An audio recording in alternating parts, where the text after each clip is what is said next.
नाही झालं. राजकीय आपल्याला आश्वासन द्यायचं, आपण त्यांच्याकडे जायचं, आपल्याशी बसायला पण तयार नाही, बसायला पण तयार नाही, मार्किंग क्लिअर करून दिलं.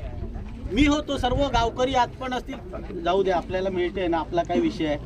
तेव्हा तुमचे पोलीस होते, आज पण ते ओळखत होते. ते नंतर जाताना बोलले की अरे तूच, आम्ही पोलीस होतो पण आमचं चुकलं की काय, असं होईल आता पुढे जाऊन.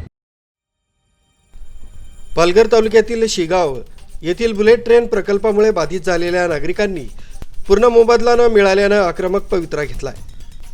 जोपर्यंत जमिनीचा आणि घरांचा योग्य मोबदला मिळत नाही तोपर्यंत काम सुरू करू देणार नाही असा इशारा देत आदिवासी एकता परिषदेच्या नेतृत्वाखाली नागरिकांनी बुलेट ट्रेनचं काम बंद पाडलं.